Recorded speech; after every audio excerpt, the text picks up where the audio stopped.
Hello, I am Emmanuel Buschiazzo. I am a professional barista in Paris, France, and today I'm going to show you a little video to compare different handheld espresso machines. So I'm doing this because I've been asked recently what I think about these machines, so I thought it was about time that someone makes a thorough and objective comparison. So I've had the Handpresso for about a year now, and I just received the Minipresso here in front of you. So at first, little comparisons for the Minipresso, 1, 2, 3, 4, 5 pieces, so it can be a little bit of a puzzle to make a coffee. 1, 2, 3 pieces for the Handpresso, so that's already something to keep in mind. Let's see how it goes for the Minipresso. There's a little basket. I just follow the instructions from the manual. I put 8 grams of coffee and I don't temp it. So today I use 100% red bourbon from Kenya. It's very tasty. It's espresso roast. I use this grinder for both coffee. So for the Minipresso, I go first to the finest grind and then I wait for 3 clicks. That's how it goes. So also for the comparison, I'm going to use a 1:3 ratio. So for 8 grams of ground coffee, I'm going to aim for 24 grams of the coffee drink. And I'm going to do the same for the Handpresso a bit later. So, how it works for the Minipresso, you first put the coffee, the basket on the body, then you can screw the filter on top of it, and then you put your hot water in the little reservoir. I'm going to preheat first a little bit, and then pour up to the line. Don't overfill it or it will burn your fingers. There you go. Then you can just screw this last piece, and that's how you get the Minipresso ready for use. And you can get your little pump here. So you're going to activate the pump with your hands. So basically there is absolutely no way that you're gonna get to 8 or 9 bars with this system, which is what you need for an espresso drink. So I can say beforehand that the coffee I'm going to get is not an espresso, and probably I expect that I will see that in the cup and also when I test the coffee. So, but it's a very compact machine. It's very light, but it's also light because it's made of plastic, so there's gonna be a little bit of a problem maybe for to retain the heat. So actually I shouldn't wait for too long before I make the coffee. So the espresso, you need this drink to be hot. It's a drink that is best enjoyed when it's really warm. So remember, 24 grams.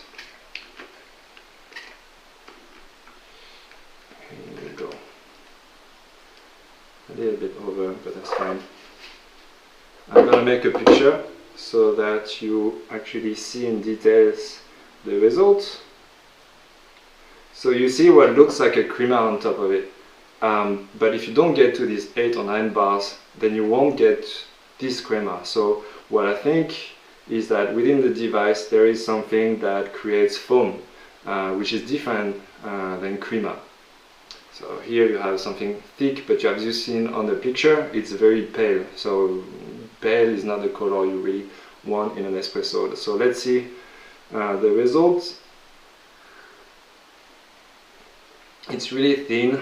I know the coffee is very complex, very sweet, and I don't get this. It's definitely coffee, but it's not what I expect from an espresso from a 100% red bourbon.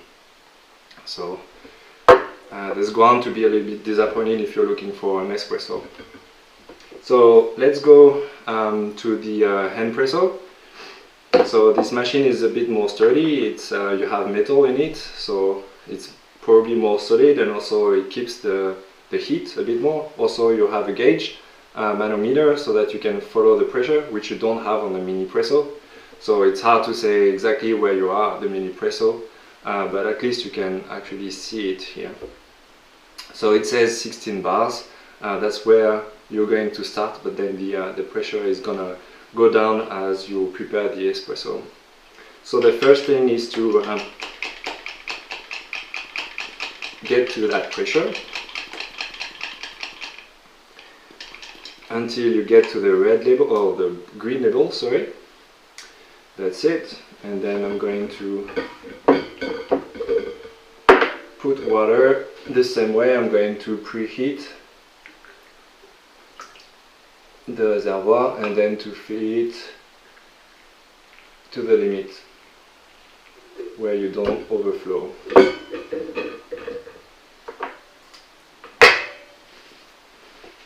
So in the basket here I put 7 grams of the finest control on the grinder, and I can also temp it if I want. I'm going to temp it just a little bit, it's not necessary to go too much. You place it and then you just screw the filter. So you have 7 grams because I cannot fit more in this basket. And then the little trick with the Handpresso, if you have one, just make sure you let the water go down on the coffee ground so that it gets a little bit wet. So just like what we call pre-infusion when we prepare an espresso on a real espresso machine, let's say. So it's this time where the coffee gets wet, and then you can release the pressure, and that's how you prepare the best drink possible. So 7 grams of coffee grounds, I'm going to aim for 21 grams of coffee drink.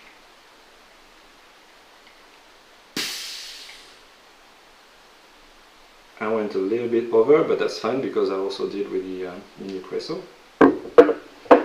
Same way, I'm gonna make a little picture so that you can compare just as I do. So you see that the crema is much browner, and it's not foam, you know, it's not like a 3 milliliter of foam, it's actual crema from the action of the pressure on the coffee ground. So I'm going to taste the coffee and compare. It is actually much sweeter, it's more complex, there's also more body. There is the acidity that I also expect from an espresso, but it's balanced. It's so sweet that I don't need to add sugar to enjoy it. Yeah. So as a conclusion, really, for the aficionados of espresso among you, and for those who wants to bring your espresso anywhere outside, I would definitely go for the Handpresso. That is what I would call an espresso drink, much more than what the Minipresso can do. So I hope you enjoyed it, I hope it was informative. If you have any question, don't hesitate. But I think the comparison has been made objectively, and I hope to see you on another video maybe. Thank you for your attention. Bye bye.